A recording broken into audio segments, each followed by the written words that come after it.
ডিম আর ডাল দিয়ে মজার ডিম ডালের ভুনা করব। তবে আজকে মুগ ডাল দিয়ে এই ডিম ডালের ভুনাটা করব।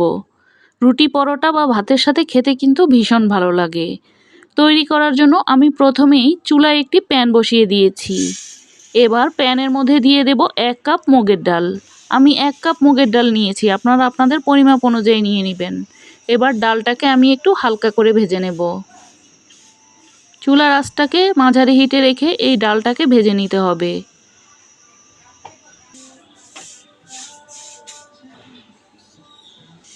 ডালটা এখন ভেজে নেওয়া হয়ে গেছে। আমি চুলাটাকে বন্ধ করে দিয়ে ডালটাকে একটা বাটিতে ঢেলে নিচ্ছি।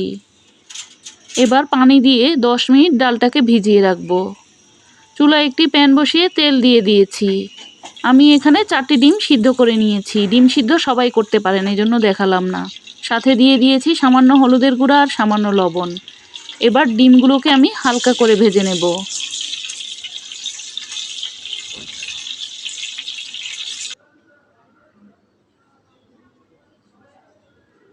নাড়াচাড়া দিয়ে ডিমগুলোকে আমি কিছুটা হালকা করে ভেজে নিয়েছি। সবগুলো ডিমই আমি তুলে নিচ্ছি।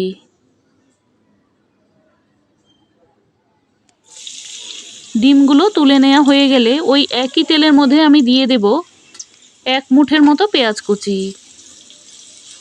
দিয়ে দেব স্বাদ মতো লবণ। পেঁয়াজটাকে এবার নাড়াচাড়া দিয়ে একটু ভেজে নেব। সাথে দিয়ে দেব 3টি তেজপাতা। আমি এই রকম ছোট সাইজের 3টি তেজপাতা দিয়েছি। এবার তেজপাতাগুলোকে পেঁয়াজ ও তেলের সাথে ভেজে নেব। পেঁয়াজটা কিছুটা নরম হয়ে আসলে দিয়ে দেব 1 চা চামচ রসুন বাটা। এবার তেলের সাথে একটু ভেজে নেব যেন গন্ধটা না থাকে। দিয়ে দেব আধা চা চামচ হলুদের গুঁড়া, আধা চা চামচ লাল মরিচের গুঁড়া। মশলাগুলোকে কষানোর জন্য দিয়ে দেব সামান্য একটু পানি। এবার মশলাগুলোকে খুব ভালোভাবে কষিয়ে নেব। সাথে দিয়ে দেব ছোট সাইজের একটি টমেটো, এরকম কিউব করে কাটা। এবার মশলার সাথে টমেটোটাকে ভালোভাবে নাড়াচাড়া দিয়ে কষিয়ে নেব।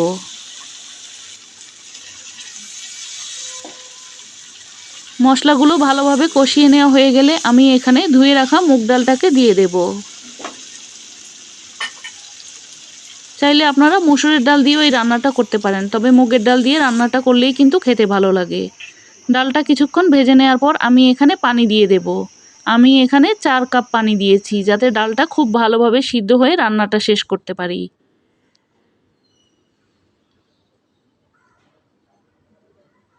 মাঝে মাঝে একটু নাড়াচাড়া করে দেব।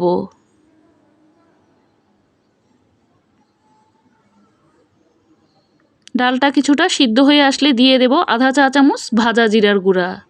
ভাজা জিরার গুঁড়াটা দিলে কিন্তু ফ্লেভারটা খুবই ভালো আসে। ডালটা কিন্তু এখন পুরোপুরি সিদ্ধ হয়ে গিয়েছে। এবার আমি ভেজে রাখা ডিমগুলোকে দিয়ে দেব আর কয়েকটি কাঁচামরিচের ফালি দিয়ে দেব।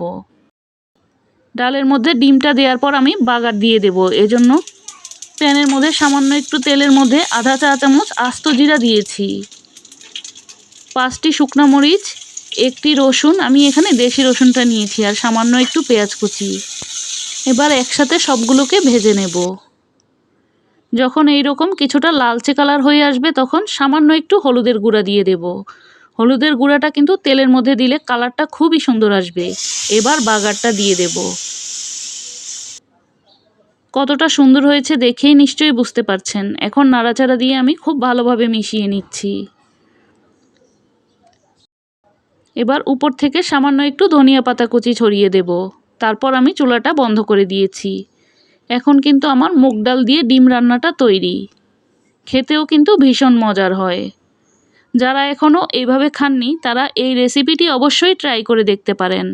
মাংস খেতে খেতে যাদের আর ভালো লাগছে না তাদের জন্য আমার আজকের এই রেসিপি।